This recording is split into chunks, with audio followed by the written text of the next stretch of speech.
ఈరోజు ప్రపంచం అంతా పట్టణాల వైపు వేగంగా విస్తరణ జరుగుతుంది. దానికి తగ్గట్టుగా మనం నగరాలను అభివృద్ధి చేసుకోవాలి.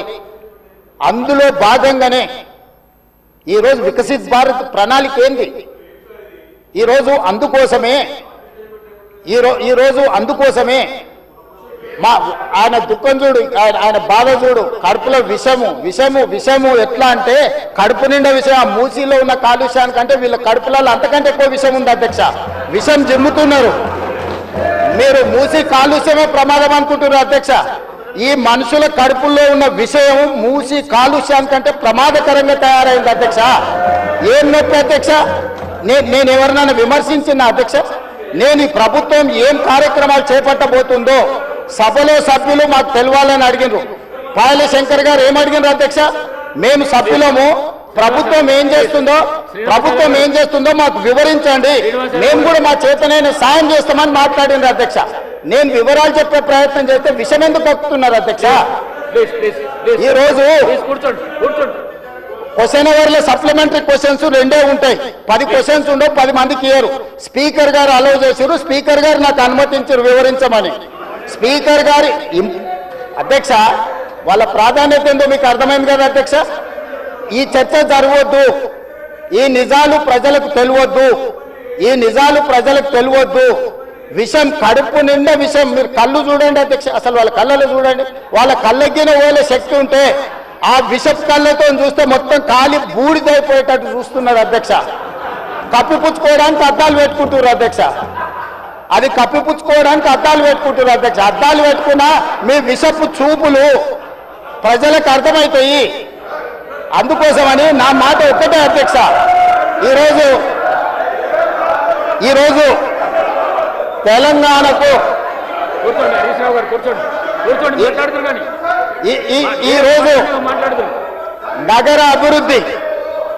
ఈరోజు నగర అభివృద్ధి చేయడం మా బాధ్యత. ఈరోజు ఇన్ని మాటలు మాట్లాడుతున్నారు కదా అధ్యక్ష. ఆనాడు కాంగ్రెస్ లో గెలిచిన ఎమ్మెల్యేని తీసుకొని మూసీ రివర్ డెవలప్మెంట్ కార్పొరేషన్ కు చైర్మన్ చేసింది ఎవరు అధ్యక్ష? ఎవరు? ఈ రోజు వివరాలు చెప్తుంటే ఆ నొప్పెందుకు అధ్యక్ష? ఆ నొప్పెందుకు? మీరు అనుమతి ఇచ్చిన తర్వాత వాళ్ళెవరు అధ్యక్ష ప్రశ్నించనికే? వాళ్ళెవరు సభ్యులు? ఈ రోజు అక్బరుద్దీన్ ఓవైసీ గారు, పాయల శంకర్ గారు, లేకపోతే కాలేరు వెంకటేష్ గారు. ఆ కాలేరు వెంకటేష్ గారినైనా చూసి నేర్చుకోండి, కనీసం ఒక అవగాహన వస్తుంది. స్పష్టంగా నేను అంబర్పేట పోయినప్పుడు చెప్పిండు, 100% అంబర్పేట శాసనసభ నియోజకవర్గంలో మేము మూసీ నది ప్రక్షాళనకు సహకరిస్తాము. మా పేదలకు అందరికీ మంచి ఇండ్లు కట్టించండి, మా ప్రభుత్వ కార్యాలయాలు కట్టించండి, మా ప్రాంతాన్ని అభివృద్ధి చేయండి. నేనే ముందు బాగానే నిలబడి మూసీ నది ప్రక్షాళనకు సహకరిస్తానని అంబర్పేట ఎమ్మెల్యే కాలేరు వెంకటేశ్వర గారు ముందుకు వచ్చి బహిరంగంగా మైక్లో చెప్పిండు. నిన్నగాక మొన్న వచ్చి నన్ను కలిసి చెప్పిండు.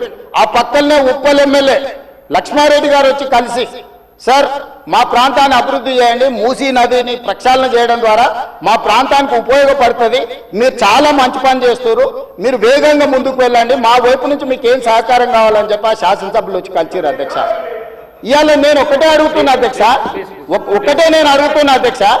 ఈ రోజు మూసీ నది ప్రక్షాళన చేసుకుంటే ఈరోజు మూసీ నది ప్రక్షాళన మేము చేస్తున్నామంటే మీరు చెయ్యాలంటున్నా వద్దంటున్నా? ఒక్క మాటలో చెప్పండి. మీరు చెయ్యాలనుకుంటే ఏమి చెయ్యాలో సూచన ఇవ్వండి, వద్దంటే మీ కడుపు మంట ఏందో చెప్పండి. తెలంగాణ ప్రజలు నిర్ణయించుకుంటారు. అందుకే ఈరోజు మూసీ నది పరివాహక ప్రాంతాన్ని నైట్ ఎకానమీగా మారుస్తా అని చెప్పిన అధ్యక్ష. పట్టణం అంతా రాత్రి 9 గంటలకు నిద్రపోతే రాత్రి 9 గంటల నుంచి ఉదయం 6 గంటల వరకు మూసీ నది పరివాహక ప్రాంతంలో నైట్ ఎకానమీని రివైవ్ చేసి అక్కడ హోటల్స్, ఆఫీసులు, అదే విధంగా ఫుడ్ కోర్ట్స్, కల్చరల్ యాక్టివిటీస్ వీటన్నిటిని కూడా ప్రపంచ స్థాయి నగరంగా మార్చడానికి నైట్ ఎకానమీని ఓపెన్ చేయబోతున్నామని చెప్పినాం అధ్యక్ష. ఆ ప్రాంతంలో ఉన్న ప్రతి వాళ్లకు, నష్టపోయే వాళ్లకు అత్యధికంగా నష్టపరిహారం ఇచ్చి బ్రహ్మాండమైన కాలనీలు కట్టించిస్తాం అధ్యక్ష. ఈరోజు వాళ్ళు ఏ పరిస్థితి లేనోళ్ళు, ఏ దిక్కు లేనోళ్ళు, సర్వం కష్టాలలో మునిగేటోడే మూసి పక్కన పోయి ఇల్లు కట్టుకుంటాడు అధ్యక్ష. మూసీలో ఉండే దోమలు కానీ కంపు కానీ అక్కడ ఉన్న వాతావరణం కానీ శవాలు కొట్టుకొస్తుంటే ఎవరైనా అక్కడ ఉండాలనుకుంటారు అధ్యక్ష. ఏ పేదోడైనా మీరు చెప్పండి అధ్యక్ష. ఒకప్పుడు నందనవనం కట్టింది కదా అధ్యక్ష, మూసీ నదిలో ఉన్న వాళ్ళని తీసుకెళ్లి. ఈ రోజు ఆ ప్రాంతంలో నందనవనం మనం పోయినప్పుడు ఎంతమంది జిల్లాల నుంచి వచ్చిన వాళ్ళు ఉన్నారు అధ్యక్ష. ఎల్బీ నగర్ ఎమ్మెల్యే గారికి తెలుసు, నందనవనం ఆ కాన్స్టిట్యున్సీలోనే వస్తుంది. ఈ రోజు మూసీ నది పరివాహక ప్రాంతంలో ఉన్న పేదలకు మంచి వసతులు కల్పించి, వాళ్ళ పిల్లలు చదువుకోవడానికి మంచి పాఠశాలలు ఇచ్చి వాళ్ళకు ఉద్యోగ ఉపాధి అవకాశాలు కల్పిస్తామని మేమంటే లేదు, అది అట్లనే ఉండాలి, తరలించడానికి వీల్లేదు, కట్టడానికి వీల్లేదు, మేము అడ్డం పండుకుంటాం, మేము నిలువు పండుకుంటామన్నారు. మరి మన వర్షాలు వచ్చినప్పుడు పోయి పండుకునేది ఉండే అధ్యక్ష, పోలేదు. ఏమి లేనప్పుడు పోయి ఆ పక్కన ఉన్న కాలనీలలో పండుకొని వచ్చారు అధ్యక్ష. ఇప్పుడు ఉండమని ఉంది అధ్యక్ష నెల రోజులు. ఇప్పుడు వద్దంటున్న వాళ్ళు ఉన్నారు కదా, నెల రోజులు మూసీ నది పక్కన ఉండమని చెప్పుండ్రు అధ్యక్ష. అంబర్పేట శ్మశాన వాటిక ఉంది కదా అధ్యక్ష, ఆ శ్మశాన వాటిక దగ్గర ఉన్న శవాలు, కులిపోయిన శవాలు, కాలిపోయిన సగం కాలిన శవాలు ఉన్నాయి కదా అధ్యక్ష, వీళ్ళందరూ అక్కడ ఉండమని ఉండి చూడమని ఉండి. ఏ దుర్భరమైన పరిస్థితి ఉందో అర్థమవుతుంది, ఏ దుర్భరమైన పరిస్థితుల్లో ప్రజలు ఉన్నారో అర్థమవుతుంది. అందుకే ఈరోజు ప్రపంచ స్థాయి సంస్థలను కన్సల్టెంట్ గా పెట్టుకున్నాము. ఫస్ట్ ఫేజ్ ఒక కొలిక్కి వచ్చింది. ప్లీజ్ హరీష్ రావు గారు ప్లీజ్ క్వశ్చన్ కు సంబంధించి క్వశ్చన్ కాదు సార్, ఒక్క నిమిషం ప్లీజ్ వినండి. మీరు sir, you are the custodian of this house. ఈ సభలో అందరి సభ్యులకు సమానమైన హక్కులు ఉంటాయి, మీరే మా హక్కుల్ని కాపాడాలి. వినండి 2 minutes. వినండి, నేనేం అన్పార్లమెంటరీ మాట్లాడతలేను. ఎల్ఏ మినిస్టర్ గారు క్లారిఫికేషన్ ఇచ్చిండు. ఇవ్వలేదు.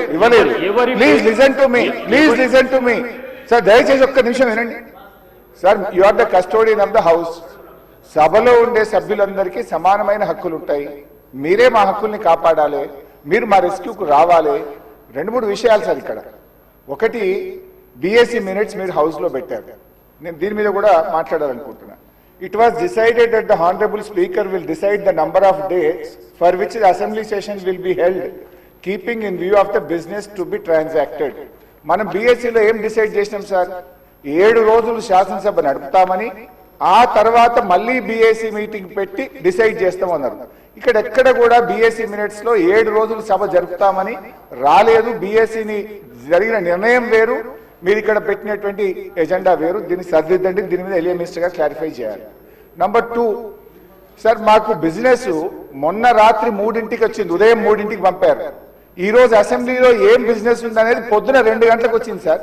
పొద్దున 2 గంటలకు వస్తే సభ్యులు ఎప్పుడు ప్రిపేర్ అవుతారు, ఎప్పుడు రాగలుగుతారు? Is it the way of functioning the assembly?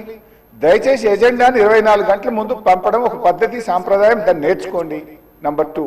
Number 3 అధ్యక్ష, ఇప్పుడు ప్రధాన ప్రతిపక్షం ఒక క్వశ్చన్ మీద ముఖ్యమంత్రి గారు లేచి మాట్లాడారు, సభానాయకుడు ఓకే, దాని మీద మీరు ఇంకొక విపక్షానికి ఇచ్చి మాకు మైక్ ఇవ్వకపోవడము, మేము అడిగిన ప్రశ్నలకు ఒక్కదానికి క్లారిఫికేషన్ లేదు, ఇది పూర్తిగా ప్రధాన ప్రతిపక్షం గొంతు నొక్కడం కాదు సార్. మాకెందుకు ప్రొటెస్ట్ చేయడానికి మైక్ ఇయ్యరు?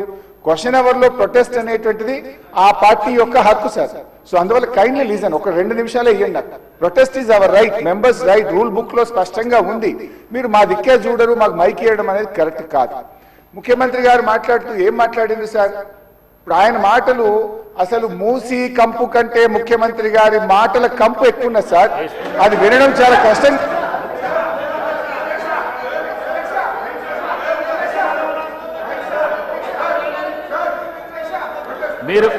మీరు క్వశ్చన్ కు సంబంధించి మాట్లాడుతా అంటే మీకు మైక్ ఇస్తాను. మీరు ముఖ్యమంత్రిని విమర్శిస్తా అంటే నేను మైక్ ఇవ్వను. ముఖ్యమంత్రిని విమర్శిస్తా అంటే మైక్ ఇవ్వను. ప్లీజ్ మీరు కూర్చోండి శ్రీనివాస్ యాదవ్ గారు కూర్చోండి శ్రీనివాస్ యాదవ్ గారు, మీకు కూడా అవకాశం ఇచ్చినా కదా.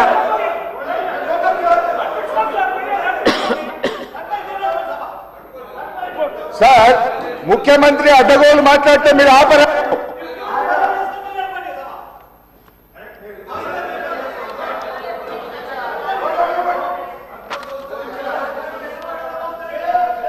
Question hour is over. All the remaining questions